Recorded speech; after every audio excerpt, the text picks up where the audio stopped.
देख रहे हैं पंच न्यूज एनसीआर और मैं हूं आपके साथ मानवी ठाकुर। शुरुआत करते हैं आज की खास खबरों से। अधिक अपडेट्स के लिए बने रहिए पंच न्यूज एनसीआर के साथ। चैनल को लाइक, शेयर, सब्सक्राइब करें और बेल आइकन दबाना बिल्कुल न भूलें। जोधपुर संभाग के समस्त भूतपूर्व सैनिकों ने मिलकर शनिवार को सैनिक पंचायत एवं जागरूक यात्रा का आयोजन किया। इस कार्यक्रम में जोधपुर संभाग से आए सभी भूतपूर्व सैनिकों का स्वागत जिला संयोजक प्रकाश चंद्र सेन ने किया एवं अंत में रामलाल चौधरी प्रदेश उपाध्यक्ष राजस्थान गौरव सेनानी एसोसिएशन ने सभी गौरव सेनानियों को धन्यवाद एवं आभार ज्ञापित किया। इस कार्यक्रम में राज्य सरकार से सैनिकों, भूतपूर्व सैनिकों, वीरांगनाओं और वीर माता पिता एवं इनके परिवारजनों के साथ दिन प्रतिदिन हो रहे अत्याचार एवं अन्याय को रोकने के लिए सैनिकों के लिए अलग कानून का प्रावधान एवं जांच के लिए कम से कम डीएसपी लेवल के अधिकारी की नियुक्ति कर प्रावधान करने की मांग की गई।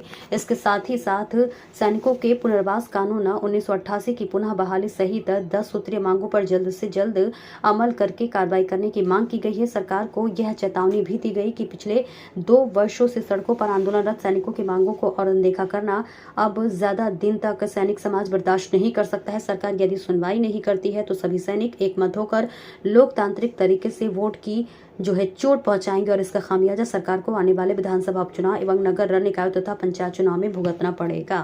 इंडियन एयरफोर्स से फ्लाइंग अफसर, हम सैनिक सभी एक है। हमारी समस्या जो भी है जिस लेवल पे भी है सुनने जाए ये अच्छा है, वरना हम अपना प्रजातांत्रिक अधिकार बताएंगे। जय हिंद। इस गौरव सेनानियों को जय हिंद। आज जोधपुर में सैनिक कल्याण ऑफिस के सामने जोधपुर संभाग के मुख्य वरिष्ठ भूतपूर्व सेनानियों ने इकट्ठे होकर के एक सैनिक पंचायत और जागरूकता कार्यक्रम किया है। और इस कार्यक्रम के जो पीछे का कारण है वो मतलब हमारी 10 सूत्री मांगें और 11वीं मांग सैनिकों के साथ जो अत्याचार और दुराचार हो रहा है उसके विरोध में हमने ये पंचायत की है। इस पिछले 2 सालों से प्रदेश गौरव सेनानी एसोसिएशन के अध्यक्ष श्री कैप्टन किशन लाल जी चौधरी साहब और नवरत्न टीम के श्री सत्येंद्र मांझू जी, श्री सुरेश जी शर्मा जी और बाकी नवरत्न वो पूरे प्रदेश में घूम करके ये यात्रा निकाल रहे हैं, धरना प्रदर्शन कर रहे हैं। पहले उन्होंने पश्चिमी राजस्थान में 3300 किलोमीटर की यात्रा निकाली थी। अभी पूर्वी राजस्थान में, जिस यात्रा में मैं भी शामिल था, 1100 किलोमीटर की यात्रा निकाली है। और हमने कलेक्टर से लेकर के राज्यपाल तक सबके दरवाजे पे मत्था टेका है और हमने पूरा उनको ज्ञापन दिया, हमने रिक्वेस्ट किया हाथ जोड़ के, लेकिन कोई सैनिकों की समस्या सुनने के लिए तैयार नहीं है। और अब हम सैनिक मतलब जो है हमारा धैर्य जवाब दे गया है और हम सभी जोधपुर संभाग के भूतपूर्व सैनिक अब सरकार को अब अंतिम चेतावनी दे रहे हैं कि आज हमने मिल करके ये तय कर लिया है कि जो जयपुर की हमारी जो प्रदेश गौरव सेनानी एसोसिएशन के कैप्टन चौधरी किशन लाल जी चौधरी साहब और सत्येंद्र जी मांझू और सुरेश जी शर्मा जी और जो भी निर्णय लेंगे और हम आने वाले उपचुनाव में सरकार को हम लोकतांत्रिक तरीके से चोट पहुंचा करके और उनको दिखा देंगे कि सैनिक ज़्यादा बोलता नहीं है लेकिन वो वोट की चोट से सरकार को वो चोट पहुंचाएगा। और उपचुनाव ही नहीं, आने वाले नगरपालिका चुनाव और जो पंचायत चुनाव में भी सरकार को इसका खामियाजा भुगतना पड़ेगा।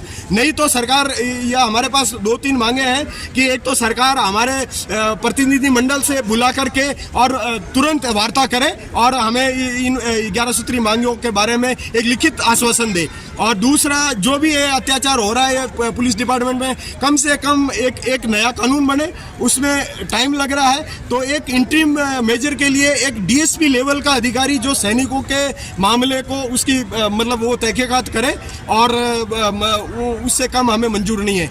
और जो भी सैनिकों की मांगे हैं उसको तुरंत मतलब उसमें ध्यान दिया जाए, नहीं तो सरकार को इसका मतलब बहुत खामियाजा भुगतना पड़ेगा। और हम सैनिकों की कोई जाति या धर्म या पार्टी नहीं है।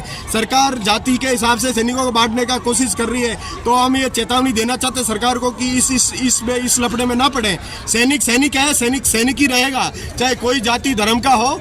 और ये सैनिकों का जो आंदोलन है सब जाति धर्म और सब मिलकर के लड़ेंगे। और ये सरकार को अंतिम चेतावनी है। इसके बाद में जिसका भी जो लॉस होगा सरकार का, हमने पिछली सरकार को भी दिखा दिया और इस सरकार को भी दिखा देंगे।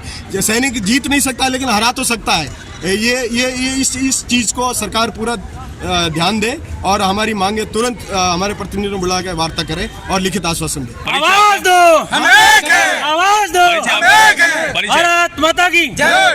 नाम आपका? मैं जूनियर वारंट अफसर प्रकाश सेन, जोधपुर। और मैं प्रदेश गौरव सेनान एसोसिएशन का जिला संयोजक जोधपुर, और मैं पिछले 2 साल से जुड़ा हुआ हूँ इस